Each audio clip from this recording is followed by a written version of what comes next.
Welcome to Off Peak, the podcast about getting around in Los Angeles. There's been a lot to talk about in terms of groundbreaking women this year, how far we've come, and how far there is to go. Today we're spending the episode talking to a woman who broke one glass ceiling after another in the Los Angeles transit world. My name is Leilia Bailey. I started in 71 and I left in 91, so I was there for 20 years. You may remember Leilia, most people call her Lee, from our very first episode, True Tales from Bus Drivers. In 1971, she had to fight to get hired by RTD, Metro's predecessor. After World War II, the agency unofficially stopped hiring women bus operators. And when she started, it wasn't a warm welcome. I'd been cussed out so many times, black bitch.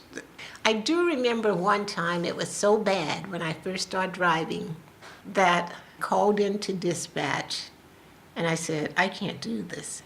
Have somebody at this point come and relieve me. So they did, and the driver who relieved me said, the manager wants to see you. And I said, fine, I knew he would. And he said, do you want this job? I said, of course I want my job.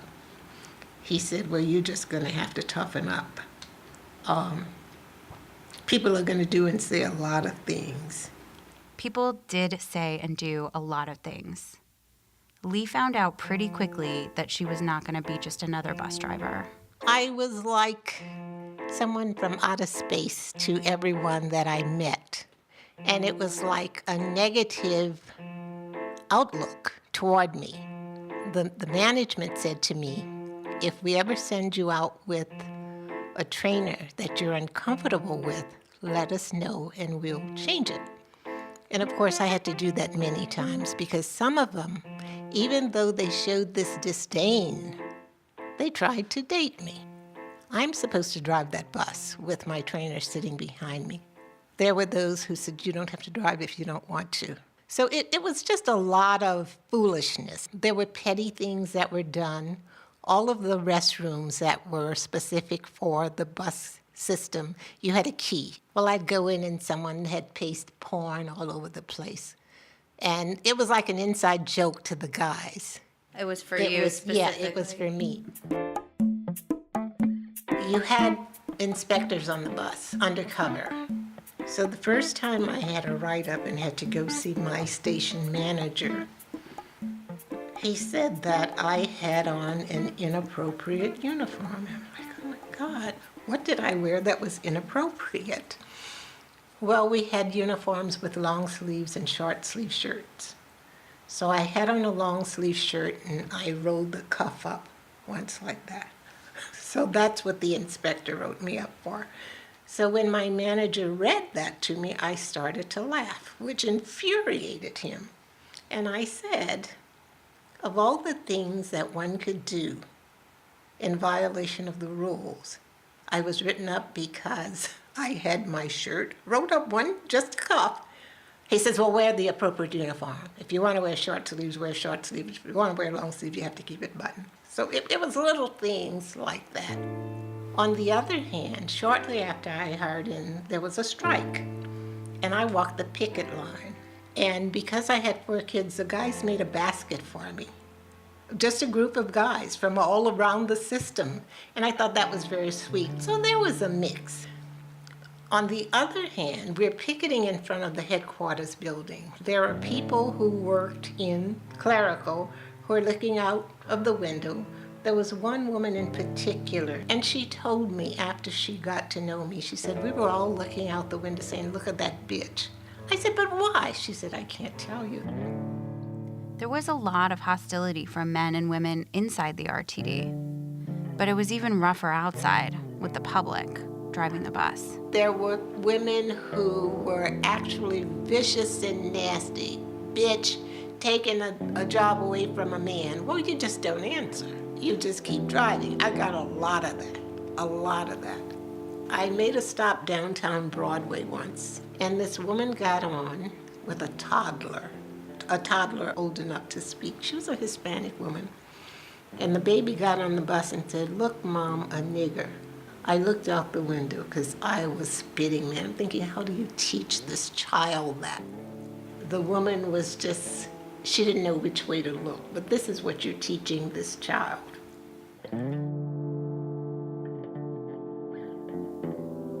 The public's abuse was hard to take. Lee wanted to move up in the organization, but she found moving up wasn't any easier than getting in the door to begin with. I applied for the next level. You could be a division dispatcher, which meant you worked in the station and you passed out transfers and other materials that the drivers needed and signed them on and that kind of thing. I didn't get that. And I didn't make a fuss because I didn't have to get it. There was no guarantee. A few months later, they advertised for road supervisor. Well, I was denied that. So my record was pretty good. So then I hired for instructor. So they denied that. So I asked for a meeting. Why am I being denied a promotion? They could not answer. They could not answer. So one day, one of the guys who was in upper management met with me and he said, let me say this to you, apply for this specific position and see what happens. And he backed off. That's all he did. And I applied and I got the job. Lee became the first woman division dispatcher in 1975. 2 years later, she was promoted to assistant division manager. Another first. Well, there was an uprising for those who didn't make it. I've been here longer than she's been here. I have seniority and blah, blah, blah. They froze the promotion for everyone while they investigated to see if there was any favoritism shown toward me. It was resolved. I got the position. And it was sort of like that as I moved up the line, but it never stopped me. There may be those who, well, they're favoring her or she's sleeping with this one, that kind of silly stuff. But it never stopped me. Where do you think your resolve comes from? My mom. Nearly, I grew up in the South, in New Orleans, under strict segregation, one of 8 children. My dad worked in a factory, and my mom was a housekeeper, which she hated. She hated it. And in the South, in New Orleans back then, at a certain income level, whites and blacks lived in the same block, next door to each other. We may not have associated. So in the very next block from our house, there was a policeman and his son. They were both policemen. I remember to this day, his name was Cal, the older man. I don't know what his son's name was. So Cal and his son, when they were off duty, would walk past our house and go to the bar. And usually they'd come back a little bit tipsy. So we had tricycles that we rode on the sidewalk. So this particular day, Cal and his son get out of the bar. They're going to walk our block and go to their block. But for whatever reason, Cal, the dad, said, get off the sidewalk with those bikes. My mom was out the door in 5 seconds. They will not get off the sidewalk. And you can't make them get off the sidewalk. And they went their way. My dad was in the house, and he told my mom, you know what's going to happen? They're going to come board up this house and throw kerosene on it and burn us all up to death. My mother said, well, let them.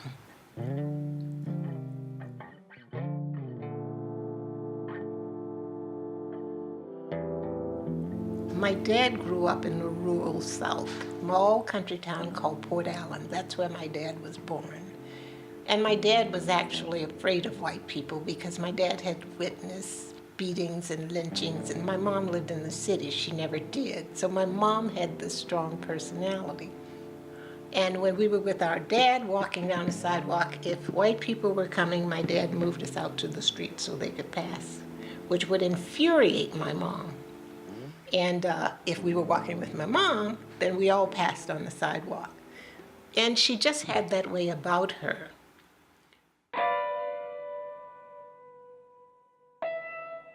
In 1981, Lee tried for one of the most senior jobs at RTD, one of 4 transportation superintendents. So there was a guy there. He pulled me aside and he said, the only person that you have to beat in this 8-hour assessment center is Art Leahy. I said, who's Art Leahy? The others were so weak. It was like, this is an Art Leahy and Lee Bailey thing. And I slaughtered him. I killed him. In fact, he said, what was it you, I said, I was told you were the only person I had to beat, and I knew that. But it was funny because I got the position, and then 6 months later, an equal position, the guy retired and Art was next on the list, so he got it. And so he came into operations. I still resented him, and I think he resented me, which he denies. For some reason, he sought me out when he had questions about how it worked. I would help him. And so others in the office would say, he's going to wear a pack to the carpet to your door, which they wouldn't say to him, and I'd just laugh.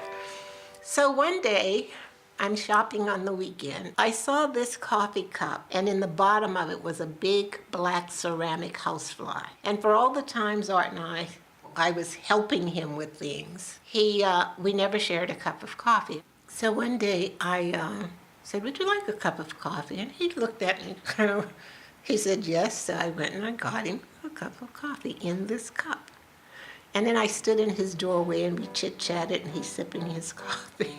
Then when he got down to it and he saw this fly, he became bright red from his creeping up like this. And he looked up and he said, you bitch. And I laughed. And that broke the ice. The next promotion came up. Art knew board members. He was in the good old boy system, let's face it. So I'm thinking, they're going to give this job to Art. I can just feel it.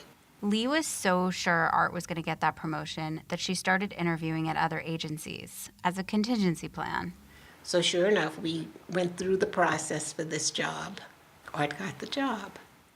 After that, she left the RTD in 1991 to become Assistant General Manager of Operations in Cleveland. She didn't hold it against Art, though, and he made it his business to be in Ohio and see Lee. We had a lot of joking. We kind of like joked our way, teasing each other and pulling small tricks on each other into a relationship. And we've been together ever since. Art and Lee married in 1993, even though they lived in different cities. They were a transit power couple with high-ranking jobs around the country. And after 6 more years, Lee retired as Deputy General Manager of Operations in New Orleans. She moved back to California and to Art. How do you think things are different today? I think it's very different because it's common now. There are lots of female bus operators of every race and whatnot. In every field, it's different now, but there are still issues for women. There's more acceptance in a basic workplace for women, but we're still behind. We're paid less. I don't care if you're up here. When you talk about other women that weren't supportive, I mean, that's something I think that a lot of sort of trailblazing women will experience, that the other women won't support them. I think that's what Hillary is experiencing, big time. I think that historically, because men have dominated and made the rules and still want to make the rules for our bodies and everything else, that some women are so accustomed to this, not bucking the system as I would put it, that they take on this persona of a woman's place. And it's unfortunate, but it's alive and well today. In fact, to tell you the truth, this past March, there was an organization that honored me at some big luncheon down in Long Beach. And I'm like, Art, what's it all about? It's over. I've been retired. And basically, I did what I had to do. Yeah, I had a lot of firsts, but I did what I had to do. And I took the opportunities. I pushed the boundaries because I thought, why not? But you paved the way for other women to come in. You know, not every woman's going to be strong enough to go push for that promotion. And then after you, I imagine it was easier for other women. It was much easier, and there are lots of women in good places now within the industry, transit industry, and I'm sure everywhere else. But I still think there's so much more that could be done. Well, it seems like your story has the makings of a great memoir. If I wrote a memoir, it would be about my mom. She had no fear. She wasn't a bully. She was the most kind-hearted. She'd give you her last dime. She'd feed the bums on the street, and we didn't have that much. And my two siblings that remain will say, "You're just like her." When we're laughing and talking, "You're just like your mama," they will say. And so I don't know how that happens, but I am. My regret is that she didn't see my accomplishments. If no one else had, my mom should have, and see the accomplishments of her grandkids who finished college and have careers and they're all over the country. That's my biggest regret in life. But other than that, I'm okay. I'm okay.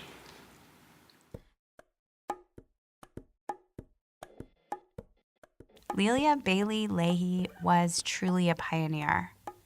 These days, about a third of Metro's bus operators are women. Almost a third of division dispatchers are also women. And around the country, 98 women actually run transit agencies. And speaking of running things, I had to go back and get Lee's take on the presidential election we just had. I'm mortified, to use an old-fashioned word. I have all of the respect in the world for Hillary Clinton. They battered her and bludgeoned her in every way that they could, but she stood tall. She stood tall. Yes, she made some mistakes in her career, but I'd like to have one politician over the years who have not. And she is going to have a place in history. It's not the place I wanted her to have, but she's going to have the place that she's earned. It was a major breakthrough just to be the nominee. As far as what she would have faced had she won, it would have been an uphill battle every step of the way. This was our last episode of Off Peak for the season. We're hoping to be back next year with new episodes all about what happens getting around in LA and beyond. In the meantime, if you enjoyed this episode and haven't heard the others, you should really go back and listen. There are some amazing stories. And tell your friends and rate and review us on iTunes, please, so other people can find the podcast. It really helps. You can send feedback, questions, and story ideas to offpeak@metro.net. This episode was produced by me, Neely Alel, and The Glue. It was edited by Jim Gates, engineered by Ravi Carmen, with production management by Rachel Harper. For Metro. The music in this episode was created by Sun Little, whose self-titled album is available at sunlittlemusic.net. This is Off Peak.